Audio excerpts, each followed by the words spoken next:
Welcome back to this video series on the basics of equipment that you might use to record videos. Now, in the first video, I talked through this different equipment in front of me, from your very basic point and shoot to your mirrorless camera to a camcorder. If you didn't watch that, it might be well worth watching because it just goes over some real basics like how to turn the power on, how to put in an SD card if you need a micro SD versus an SD card, and maybe how to kind of work those basic features.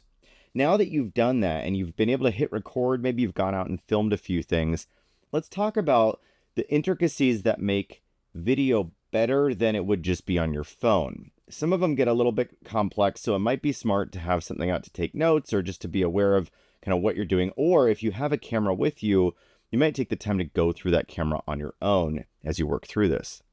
The first thing we're going to learn is how to switch from photography mode to video mode on a mirrorless camera. If you have something like the DJI Osmo or a GoPro, it's going to be really easy, and I don't think you'll fret between how to switch from photo to video. These are primarily video cameras, so they're really going to default to that. What I'm talking about today is also not the broadcast camera, which is going to really be for only video. We are focused on the mirrorless camera. And again, that's what a lot of folks are going to use out there, is some form of mirrorless camera. Now, I'm not going to get into the difference between a DSLR and a mirrorless camera. Just know that there's a very slight difference, but mirrorless cameras are often going to be better for video and photography. So it's a really good hybrid camera. This is an A6400 from Sony, and it's an excellent entry-level camera if you're interested at all in this market. Today, I'm going to show you specifically how to switch between using this in video mode and photography mode. So with the help of my GoPro, so on the A6400, and this is similar to most Sony cameras and most other cameras, there's typically going to be a dial up here. Some cameras, if they're more advanced, might have many different dials, but in this one, there's just a single dial up here. Mine is currently set to video, and you can see that by it has a little film icon. But if I change it down to manual or shutter priority or aperture priority, any of those different functions, I'm changing it into photography mode. Now, some amateur level cameras like this one will let you record video in photography mode, but your settings might be really complicated and it might not default to exactly what you want. So you want to make sure that you are set into video mode.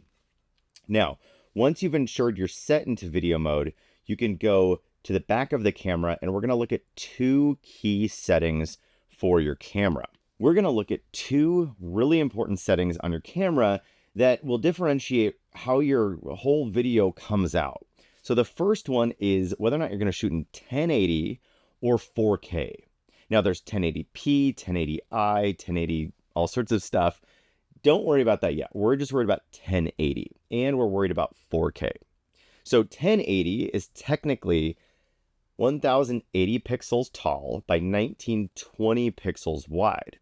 4K is 4 times that. So it is 2160 tall and 3840 wide, if I got that right off the top of my head. That's the biggest difference. 4K is giving you 4 times the amount, just like 8K is giving you 8 times the amount of 1080p. There's a ton of benefits to that, including if you don't have, let's say, a whole crew for cameras and a whole bunch of different things, you can shoot in 4K and later edit that video as if it's 1080p, and you can zoom in a lot throughout the whole screen.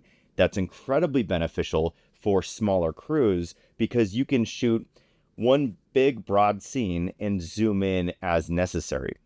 So for instance, my students from time to time will shoot kind of like a sit down video podcast situation. And rather than shooting with 2 or 3 cameras, they could shoot in 4K and then crop into the person that they want to highlight in the scene.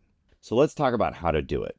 On a camera like the DJI Osmo or a GoPro, it's really easy to set it to it. And I'm going to make a separate video for those specifically because it's not hard. It just takes a second. You have to tap something, choose a different setting, and you're good to go. Again, as I talked about in the first video, that's the point of these kind of cameras, is they're supposed to be super easy so that you don't have a hard time figuring them out and you can just really get it and go. And they're really nice for that reason. The majority of what we're going to focus on is on the mirrorless camera, because this one has a lot of menus and it can be a little bit complicated. Now, just a warning, this video is not going to be about how to change step by step your settings in every camera. You could, of course, follow along for the a6400 and it would make sense to you. What I'm focused on in this overview is how to use your camera and set settings that you want, because they do different things. It's one of the first things you want to do before you start filming so you know what you're going to get. So let's just talk through them really quickly before I show you them in the menu. So let's talk about why you have different frame rates. Your frame rates are very similar and related to shutter speed, and we're going to talk about that next. But let's just focus on frame rates for now. So on the continuum of frame rates for most cameras, you run from 24 frames per second to 120 frames per second. Now, some cameras will go up to 240 frames per second, and you can look into the wild world of very high frame per second cameras out there. But most consumer level cameras are going to go up to 120 frames per second. That will often be dictated also by whether it's 1080p or 4K. Different cameras allow you to do different things based on the camera's abilities. So for instance, I can shoot in 4K on this a6400, but I can't shoot in 4K 120. So what does that mean? Well, on this side of the continuum, if we have 24 frames per second, that's what Hollywood likes to shoot at, because it creates a certain kind of natural motion blur that most people like to look at. It looks aesthetically correct. The downfall of 24 frames per second is you can't do those slow-mos that you might want to do, especially if you're shooting something like sports and you want to slow it down and show some action. So above 24 frames, we actually have 25, and it'll depend on your camera. And then we typically have 30, 60, and 120. On this end of the spectrum, therefore, at 120, you can slow your film down so that you get that slow motion. Now, a lot of that's in the post-processing world, so you can't worry about it too much at this stage until you get into post-processing. But if your video is originally set at 24 frames, you can shoot some 120 frame film, put it in there, and slow it down. Can you slow down 24 frames per second? Absolutely. You can do it in post-processing, but it just might not look normal because there's a limited number of frames to work with. So that's the spectrum that you're working on, that 24 frames to 120 frames. On the a6400, if I turn it on, there are a whole bunch of different buttons and mechanisms that tell me what's going on. At the top, right now, mine is set to 30 frames per second, and the quality is 50. Now, at this stage, don't worry about quality. That depends on the camera and all sorts of stuff. And when you're shooting as an amateur, don't overstress the finite quality of it. Worry more about the frames. I can also see on here up at the top, it says XAVCS HD. And that's telling me that this is a 1080 video. So if I want to change that, I can go to my menu and I can go up in this one to number 2, camera 2. And I have my file format here, which says XAVCS HD. I can change that to 4K or HD right here. But if you're in 4K or HD, if you go down to record setting, you'll see I have all these different options. Now in a Sony, the 60p is how many frames. So 60p is your frame rate. 30p is now my frame rate there, or 24p. I can go all the way up to 120p on an a6400, which will give me that really slow-mo kind of video that I might want. But generally, I'm going to shoot on 24p 50M. Now again, the M is just the quality of the video. You don't have to worry about that too much. And then when I click back to my menu, I can see on there that I have HD 24p, which is 24 frames. So this would be shooting at 1080p. Again, the benefit and the drawback is that 4K, you can basically crop in on the video and you won't lose resolution because you have 4 times the resolution. 1080p or 1080, if you crop in on it, you'll start to see some pixelation if you try to go as deep as you do in 4K. So that's the big differentiation between 1080p and 4K. Next, what we're going to do is we're going to take some videos and I'm going to show you the difference between motion blur in different videos.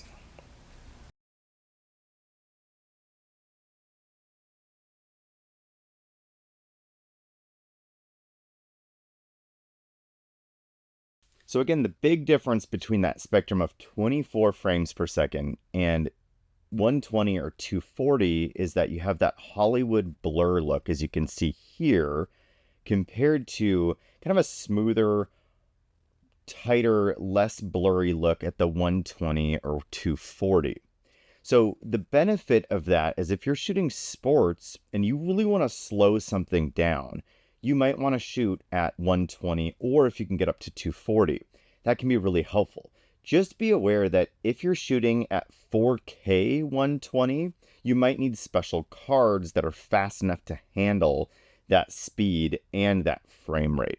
So just be aware of that. And certain cameras like the A6400 can't handle 4K 120. They'll only let you do 4K 30. So just be aware if you're out hunting for cameras, choosing the one that you really want. Something like a GoPro will give you a whole bunch of options, but again, what you're limited to is I can't zoom in. So for sports videography, this can be really limited.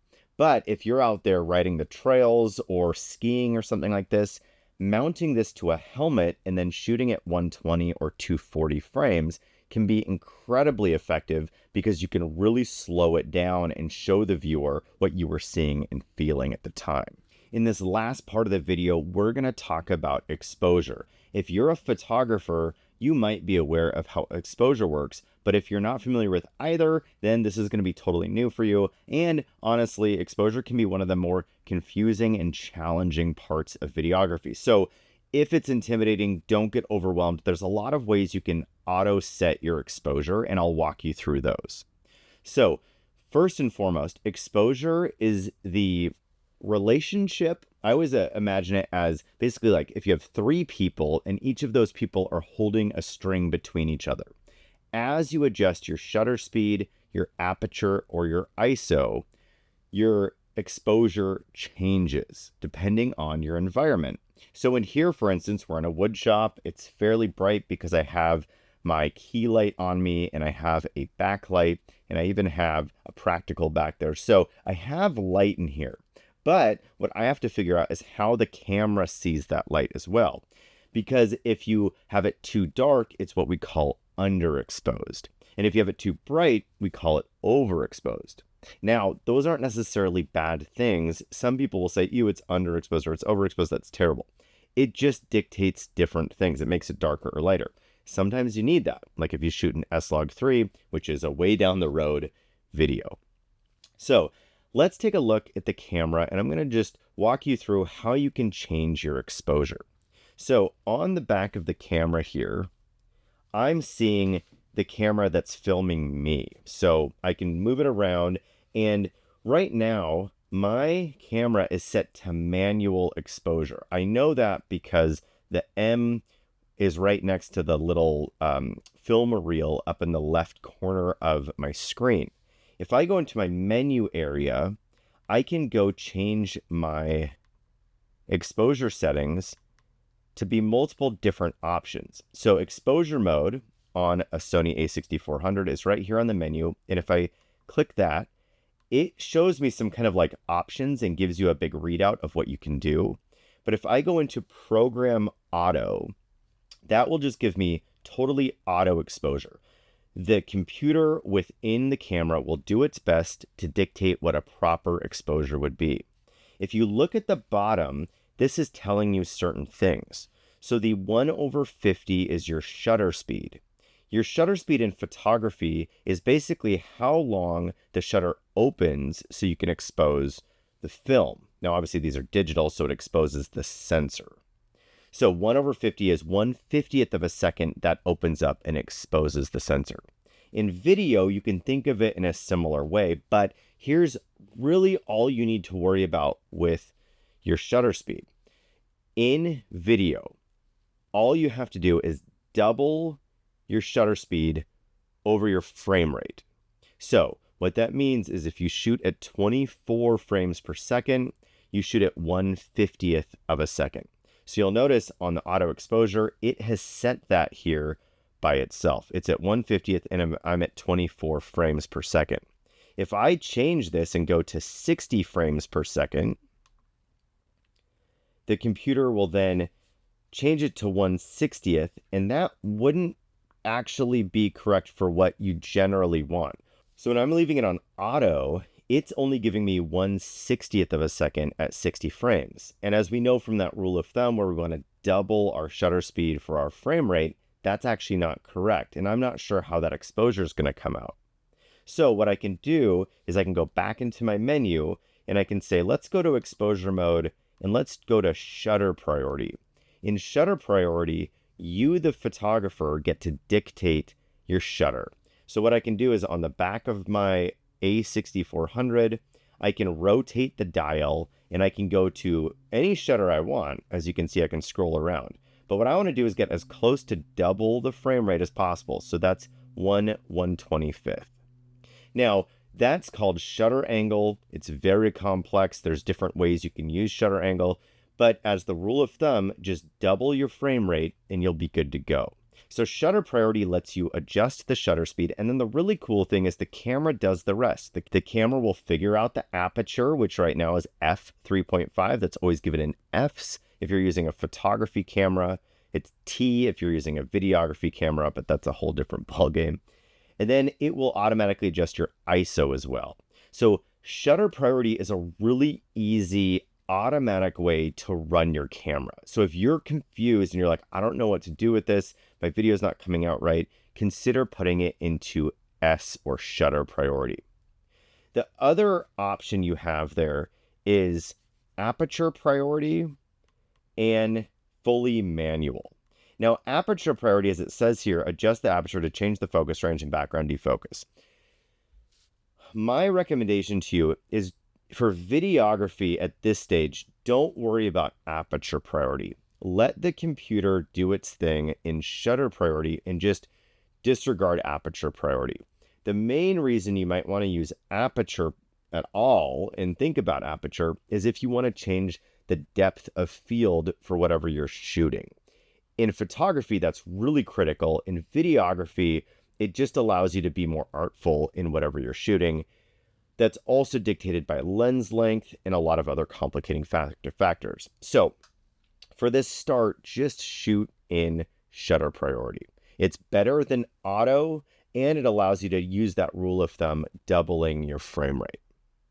Now, if you want to go into manual exposure, you could. So let's say you're not afraid of aperture priority and you really want to adjust your aperture manually. What you can do is go down to the manual exposure. And then in the manual exposure, I can once again adjust my shutter speed. So I want 125. And then I have a little dial on the top that allows me to adjust my aperture. And if I zoom out, for instance, or zoom in, I should say, depending on what I do with my aperture, you'll notice the background is becoming a lot clearer.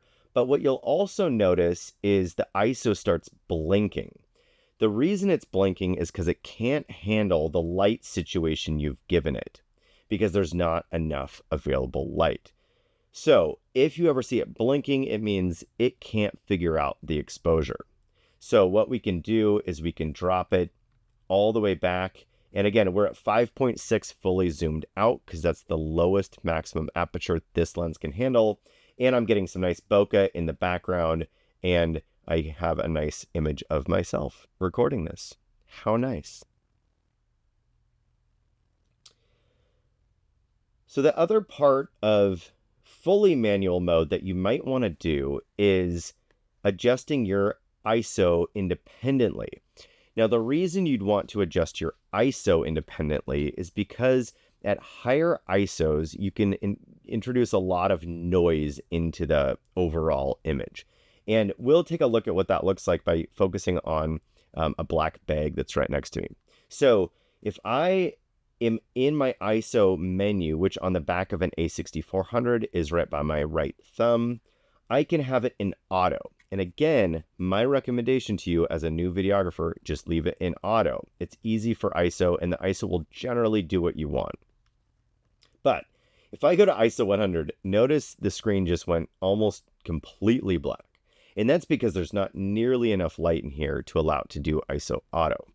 But if we zoom in on my bag, which is right here, it looks like a black screen. As I increase my ISO, you will start seeing the bag appear. Aha, there it is. Okay, so you can see the bag, and I'm at ISO 20,000, which is very high. What you'll also notice is there's like a speckling that's going on, and it gets worse the higher I go. That speckling is noise, and it's really bad for videography. It makes it look really bad. It's just not good. So that's what noise is. So the higher the ISO, generally, the more noise. Now, there are exceptions to everything in videography, like photography.